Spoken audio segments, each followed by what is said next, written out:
जी साहब जी जी लेके आ रहा हूँ साहब जी मैं। हाँ हाँ जी रख रहा हूँ जी, संभाल के रख लिया। हाँ साहब जी बस आने वाला हूँ। हाँ मैं ले रहा हूँ मैम साहब से। हाँ पूरे जी पूरे अच्छी तरह रख लिए मैंने। जी साहब जी ठीक है आ रहा हूँ। क्या बात है, क्या मस्त पागल बनाया ना मैंने इस 2 कौड़ी के ड्राइवर को। सही है, उसे लग रहा है कि सारे पैसे मैंने उसे दे दिए, और उसे क्या मालूम कि उसके आने से पहले ना उसको बाथरूम लगा के ना उसकी शर्ट में ना छेद कर दिया था मैंने। अब इसकी लगेगी वाट और ये निकलेगा नौकरी से, और मेरे पति को पता भी नहीं चलेगा कि उसकी बीवी कितनी शातिर है। जा जा बेटा, मैं तो चली शॉपिंग करने। मेघा साहब, मेघा तुमने इसको पैसे दिए थे ना? हाँ हाँ गिना के दिए पूरे, गिन के तो ले गए थे अंकल आप इतनी जल्दी में थे कि आपको मैंने बाय भी बोला था, आपने सुना ही नहीं। क्या हो गया, कुछ बात हो गई है क्या? एक फूटी कौड़ी नहीं दी है, नीचे आके मुझसे ये बोल रहा है कि साहब मेरे को नहीं पता पैसे कहाँ गए। तुमने इसको ऊपर से पैसे दे के भेजा है और नीचे तक इसने पैसे गायब कर लिए। ये तो हो सकता है इन्होंने चोरी करे होंगे, मैंने तो गिना के दिए हैं कि तुमसे फोन पे बात कर रहे थे। पूछो ना, मैंने आपको पैसे नहीं दिए थे अंकल जी? हाँ दिए तो थे मैम साहब, लेकिन मुझे नहीं पता वो पैसे कहाँ गए। अंकल जी कैसी बातें कर रहे हो, आपको मैंने पैसे दिए थे, पूरी 4 गड्डियां थी 500-500 की, याद करो, और आप उनको जेब में भी रख रहे थे। आपने कहीं चोरी तो नहीं कर ली? और जब पैसे दिए थे मेघा ने, तो मैं एडमिट भी कर रहे हो दिए थे, तो पैसे कहाँ गए? कहाँ गए पैसे? साहब मैं बिल्कुल सही बता रहा हूँ, मैम साहब मुझे दे रही थी और मैंने उनको यहाँ जेब में। ये क्या, उनकी तो जेबी फटी हुई है फ्रेंड्स।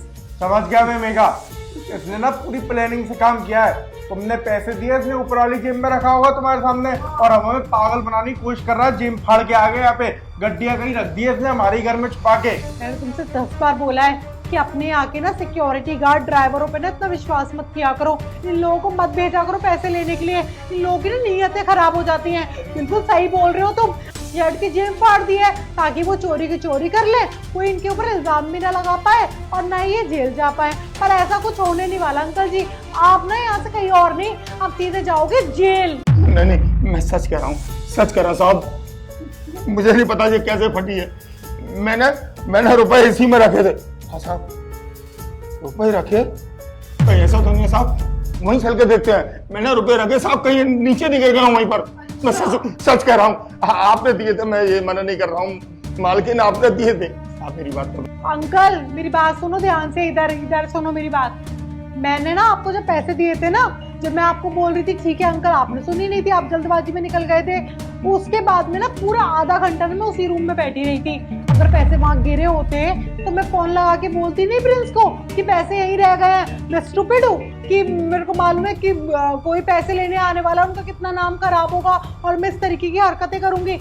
अरे अंकल आपने ना चोरी करी है, अब ना जेल जाने की ना तैयारी करो, और जेल की रोटी और जेल का पानी पीना पड़ेगा अब तुम्हें। इससे बात करना बेकार है, मैं इसको पुलिस वालों के पास लेके जाता हूँ, वही जब इसमें डंडे देंगे ना तब ये सच बोलेगा। चले ऐसे। मेरा विश्वास। क्या हुआ, पैसे नहीं है इनके पास, है ना? हाँ पैसे नहीं है, पैसे चोरी कर रहा है हमारे घर में। नहीं मैंने चोरी नहीं की है, मुझे नहीं पता। कल अंकल मेरी बात सुनो, पैसे आपको मिले थे, आपने अपनी जेब में रखे थे। हाँ। लेकिन तभी पैसे गिर गए थे और पैसे भाभी के पास हैं।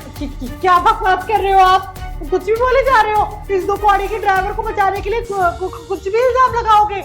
मैंने तो पैसे दे दिए थे, गिरे भी होंगे तो मुझे क्या मालूम, वहाँ नहीं है।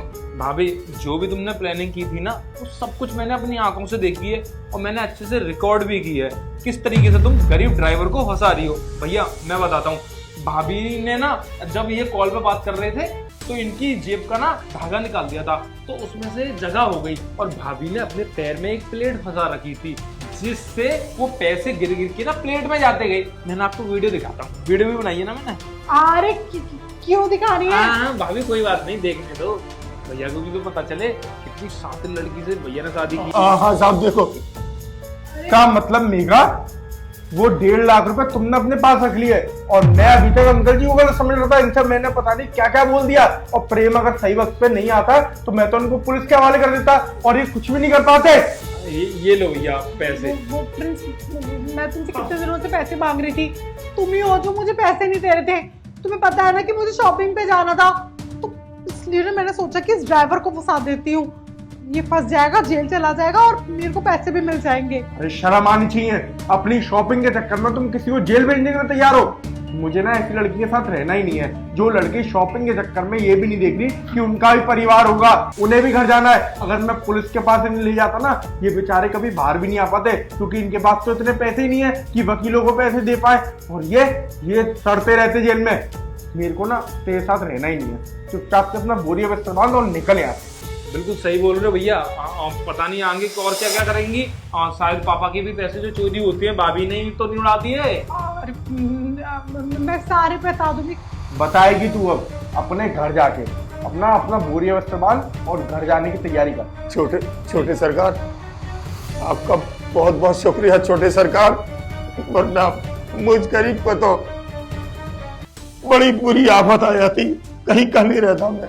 अरे कोई बात नहीं अंकल जी, मुझे पता है आप बहुत अच्छे इंसान हो और पूरे 18 साल से आप हमारे यहाँ पर काम कर रहे हो, तो मुझे पता है आप कैसे इंसान हो। अंकल जी मुझे भी माफ कर देना, मैंने पता नहीं आपसे क्या क्या बोल दिया। चलिए भाभी आपका बैग पैक करता हूँ, आइए।